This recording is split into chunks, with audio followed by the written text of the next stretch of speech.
Welcome back, gamer guys and gals. It's one less one, and before we get into this video, I just want to say a quick thank you for the amount of support I've gotten on my last video. It's been crazy. I got about 5,000 views in 4 days.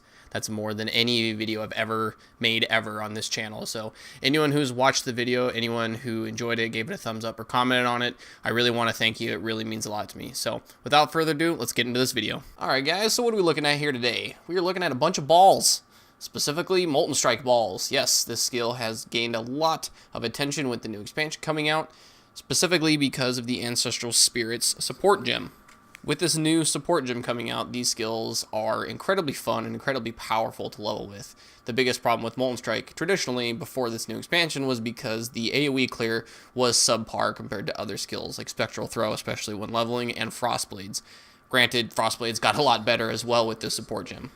The reason I chose Molten Strike is because I want to do a Crit Inquisitor Molten Strike Templar for endgame. Hopefully, the skill holds up for single target. Brutus-led Sprinkler is an option, but it's going to be a little harder to obtain this league because it's not in Zana mods, so it's going to be rather expensive. So I'm trying to avoid very specific niche uniques like the Brutus-led Sprinkler. Now, in this video, I'm not using the craziest leveling gear. I'm not using a tabula rasa or anything like that. I'm just basically using gear that pretty much any newer player can really get for like 2 to 3 chaos total worth of currency. Now, that might seem like a lot to someone who's never played the game before, but by the time you get usually through Act 2 or 3, you probably have a couple chaos laying around worth of currency anyway. So this is not far off to what you could expect as a new player. At level 1, I had the Wind/Slash Unique Claw. It's a really good starter weapon. It's really, really strong. I would suggest getting it. I got mine for 1 Alteration Orb, which, you know, you'll find those everywhere in Rayclast. Once I hit level 12, I switched over to the Shiver Sting Unique Bastard Sword. It's really super strong. Even though it does cold damage, it really doesn't matter with Molten Strike because the physical is being converted to fire, and the extra cold does actually add quite a lot. So it's about 130 DPS weapon. Again, I only got that one for, I think, 4 Jeweler Orbs. Really, really cheap. At level 17, I moved into the Ashrend Unique Buckskin Tunic. That thing is really good because it gives the socketed gems that are supported by level 10 added fire. Now, this is basically just a free support gem. I was able to get a 4-linked Ashrend, I think for 1 alchemy orb. So once you get it 4-linked, because of the added fire, you essentially have a 5-link at level 17.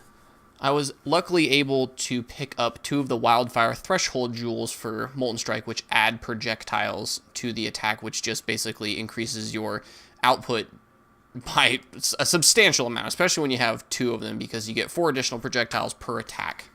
At level 27, I was able to move into Joff's Baptism. If anyone's unfamiliar with Joffrey's Baptism, it's pretty much the best unique 2-hander mace you can get in the game at that level. It's an incredible melee weapon. I'd suggest anyone getting it. I spent 1 chaos on it, and it was only 1 linked because my gems are in my chest piece.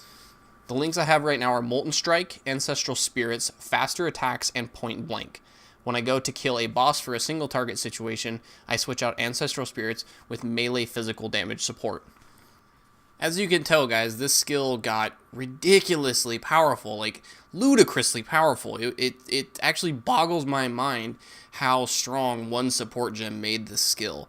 The fact that you can kill adds around a boss if they have them, and tripling the amount of projectiles coming out for Molten Strike essentially triples your DPS for nearly no investment, and it does make the skill visually really appealing, especially if you get Herald of Ash with it, which you'd see in the video where the prolif goes out and you see all the fire and everything's just dying in a molten lake of lava and fire and death. And it's a super satisfying way of leveling, and I'm actually really, really enjoying it for the time being. I'm really looking forward to seeing what it does in the end game situation. Remember to keep an eye out for my next couple videos about this character. I am absolutely steamrolling through the content, so I cannot expect more than maybe a day or 2 until I'm up in the higher tiers of map with this character, because I am flying through the content. Keep an eye out for my next video, guys. I'll probably be into maps within a day or 2. You can catch me on stream over at youtube.com/c/1less1nrg. You probably see this going live at any time. Thank you very much for watching this video, guys. Go ahead and hit the subscribe button down there if you haven't already. Give it a thumbs up. It really does help out a lot. Shows your support, and I really appreciate it. I'm One Less One. I'll see you guys in the next video.